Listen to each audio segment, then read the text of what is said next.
திடீர்னு கொழும்புல 2 ரூபாய்க்கு வர சொல்லிட்டானுங்க. நல்ல ஷர்ட் ஒன்று இல்லையே போட்டு போகிறதுக்கு. பங்காண்டைக்கு ஒரு நல்ல ஷர்ட் தைச்சாண்டாப்பா. அவன்கிட்ட கேட்டு பாப்போம் தருவான்.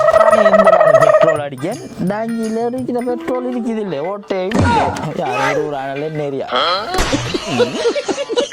பங்கு என்ன சார் யோசிச்சு நிற்கிறேன். இல்லடா எந்த நாளும் பெட்ரோல் அடிக்கண்டா அடிச்சா பெட்ரோல் இருக்குது இல்லை மர ஓடுன ஒளியும் தானே பங்கு காய்ச்சிட்டு இருக்கிறீங்க. அது இல்லை நான் வந்த விஷயம் என்னடா மச்சான், கொழும்புல ஒரு வேலை இது போட்டிருந்தேன். வேலையை உண்டுக்கோ இன்றைக்கு வர சொல்லிட்டாங்க. நல்லது தானே. கொழும்பு போடுறதுக்கு ஒரு ஷர்ட் இருந்தா தாடா.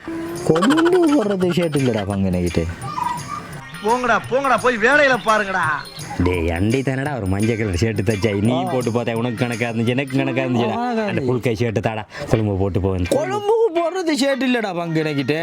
என்னைய வச்சு ஒன்னும் காமெடி பண்ணல. ஏன்டா இப்படி செய்யறா? எனக்கு ஒரு வேலை கிடைக்கும் புறாமையிலான இப்படி செய்யறா இவானி. அதெல்லாம் இல்ல கொழும்பு போட்டு போறது ஷர்ட் இருக்கா எனக்கிட்ட. அந்த ஷர்ட்டை தாவண்டா. பெட்ரோல் போகுதுன்னு கடுப்புல இருக்கேன் பங்கு. கடுப்பா போடுறதுக்கு ஒரு ஷர்ட் தாடா போட்டு வந்து அவ்வளவு பெரிய ஷர்ட்டுக்கு நான் எங்கடா போறேன். டேய் எந்த உடம்பும் ஒரே மாதிரி தானடா. உடம்பு போடுறது தான் ஷர்ட் இருக்கு. அவ்வளோ பெரிய கொழும்பு போடுறதுக்கு எங்கடா எனக்கிட்ட இருக்கு ஷர்ட்டு. எவ்வளோ துணி வேணும்டா அது தைக்கிறேன்டா. பைத்தியான மாதிரி காய்க்காய் எப்போ பார்த்தாலும் பைத்தியான மாதிரி தான் காய்க்காய்.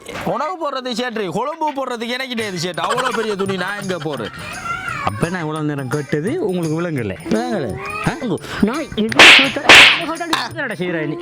அடிக்காங்க பங்கு அடிக்கிறதுக்கு முதல்ல வலிக்க மாதிரி நடிக்காய். அதுதானே நோவு. கொஞ்சம் தாம்பம் கொழும்பு போட்டு வந்தார். கொழும்பு போட இல்லை பங்கு உணவு போடுறேன்டா தான் ஷர்ட்டு. கொழும்பு போடுறதுக்கு எவ்வளோ பெரிய ஷர்ட் நான் தைக்கணும்.